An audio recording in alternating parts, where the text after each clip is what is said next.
Bro creatine తీసుకుంటున్నా ఎన్ని లీటర్లు వాటర్ తాగాలి రోజుకి, అవి ఎలా తాగాలి? సో ఈ డౌట్ చాలా మందికి ఉండే ఉంటుంది. సో మీకు యూజ్ అవుతుంది. వీడియో కంప్లీట్గా ఎండ్ వరకు చూడండి. అంతకన్నా ముందు సేవ్ చేసుకోండి అండ్ మీ క్రియేటిన్ తాగే ఫ్రెండ్కి షేర్ చేయండి. Then coming to the point, welcome to the episode 3 of straight to gains. So ఇందులో ఏంటంటే ఫస్ట్ క్రియేటిన్ తీసుకుంటే మినిమం 4 to 5 లీటర్స్ వాటర్ అనేది తాగాలన్నమాట. ఎందుకంటే క్రియేటిన్ ఫస్ట్ ఏం చేస్తుంది, ఏటీపీ లెవెల్స్ ఇంక్రీజ్ చేస్తుంది, మజిల్లో వాటర్ అనేది స్టోర్ చేస్తుంది. దానివల్ల బాడీకి కొంచెం వాటర్ అనేది తక్కువ అవుతుంది. కాబట్టి మనం ఏం చేయాలంటే వాటర్ అనేది ఎక్కువ కన్జ్యూమ్ చేయాలి.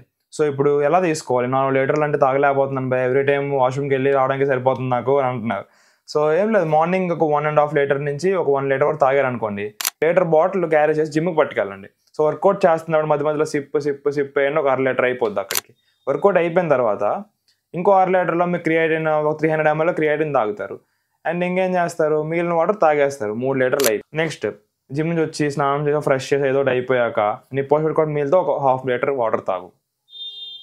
ఇంకా 1/2 లీటర్ మిగులుతుంది. ఇంకా నైట్ పడుకునేలోపు మెల్లమెల్లగా కంప్లీట్ చేస్తే అయిపోద్ది.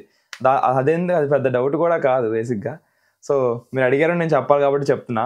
So that's it for today guys. Follow అవ్వడం మాత్రం మర్చిపోవద్దు. ఇంకెలాంటి సిల్లీ డౌట్స్ అయినా, మంచి డౌట్స్ అయినా, పెద్ద డౌట్స్ అయినా, ఏ డౌట్స్ అయినా మరి కామెంట్లో చెప్పండి, నేను వీడియో చేసేస్తాను. That's it guys, see you.